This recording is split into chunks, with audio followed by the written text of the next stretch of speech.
Guys, welcome to our YouTube channel. Today we are going to talk about what you should bring to China if you're visiting for more than 1 month. So the thing is, there are a lot of things that you can find in China, but there are still a lot of things that you won't be able to find in China, and the quality will not be good, or maybe they will be expensive, or maybe they will not be available to you. So it's a good idea to bring these kind of things with you when you are visiting China for a period of more than 30 days. So let's get started with our list. The first thing we have here is the medication. If you have any kind of disease, or if you are allergic, or if you think that maybe flu or something like the mild diseases can affect you in future, then it's a good idea to bring plenty of medication with you, because the reason is you won't be able to find any Western brands in Chinese pharmaceutical market. So I would suggest that you should bring some of the antibiotics with you, some of the painkillers, and some of the anti-allergics with you, so you can use it whenever you need it.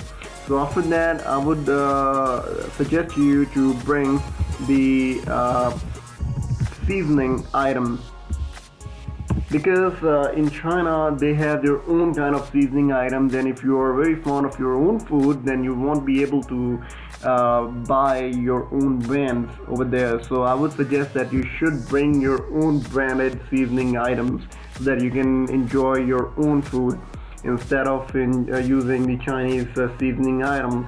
So this is the thing, and the quantity which you should bring, I would suggest, like if you're coming China for a period of 1 month or maybe a 6 month, then you should bring plenty of it, because you are going to need it for a longer period of time.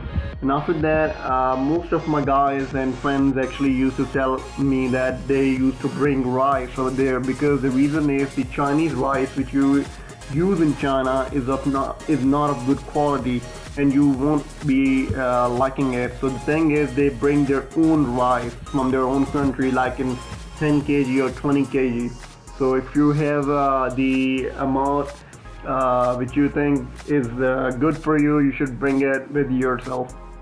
Then after that, we have a clothing item on our list, which includes like the muffler, gloves, or the undergarments, or the t-shirts. And the reason is, like, you can find these kind of things obviously in China, but the thing is those will be very expensive, and the other thing is you won't be able to find your own brands.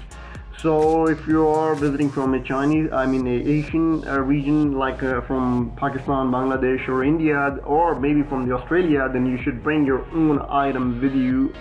That is to mean like your own branded things, if you are not comfortable wearing the Chinese brands.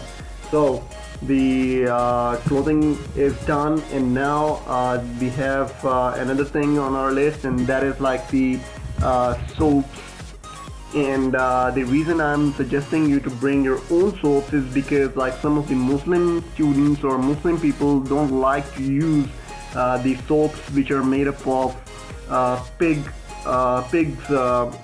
fatty acids. So they call it non-halal, and this is why I would say, like, if you're obviously visiting China, then you should bring your own soaps, your own toothpaste, and your own shampoo items.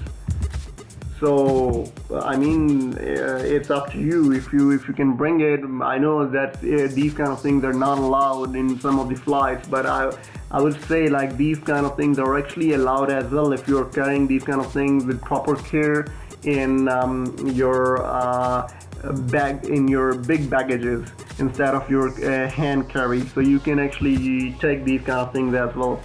So after that, I would say, like, you should bring your softwares with you, and such as Windows 10 or Windows 8. And the reason to bring this software is because you won't be able to find the English version of this software in China. The only Windows you'll find in China will be in Chinese language, and if you have to reinstall it, then you will get yourself into some trouble.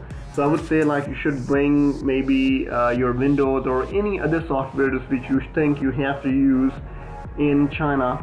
So you just bring it in USB device, and that's it. So after that, we have some other things, and that is like the book. You can find a lot of books in China in English language, but to be more specific, if you're looking for a very specific kind of book in the English language, then you won't be able to find it. So I would recommend that you should bring it too, because you won't be able to find it in China. So after that, we have the list of we have a USB drive in the list, and that is because most of the USB devices available in China are actually bugged. So I would say you should buy your own brand item, that is like maybe the SanDisk or the Kingston or the Sony. You should buy any of these, because these are the brands you actually trust on, and then you can use these flash drives in China. Because I think if you are going to buy any USB drive from China, then maybe that would be bugged and you won't be able to secure your data. So there are some keyloggers used in that as well. So I would suggest you should bring your own instead of buying it from China. But yeah, some of my friends asked me like if smartphones are actually expensive or cheap in China. So for that, I would explain to you that some of the brands are actually cheaper in China. Like if you want to buy a Samsung Galaxy phone, then obviously you can get better deals in China. But the thing is, they won't run Google Apps in them, because Google Apps are actually blocked in China. So like if you have to use Google App Store, or if you want to use Gmail or anything associated with Google, you won't be able to use in the phones which you will buy from Chinese market. So if you have to use any of these apps, I would suggest you should buy your smartphone from your own country and bring it in China. Then you can actually use these apps by using simple VPN connections. But still, if you have bought any of the phone from Chinese market, then I can assure you that you can get that phone in very discounted rate. But the problem would be that you won't be able to use WhatsApp or Facebook or Google related apps. So I hope you guys find this video very useful, and please like this video, subscribe to this channel so that you can get all the latest updates related to the scholarship, education and travel experiences. And please subscribe to this channel, and please click the bell button over here so that you can actually get all the updates. And have a good day. And if you have any other thing which you think you should be in the list, then please comment down below so that everyone can get the benefit of it. Have a good day. Bye bye.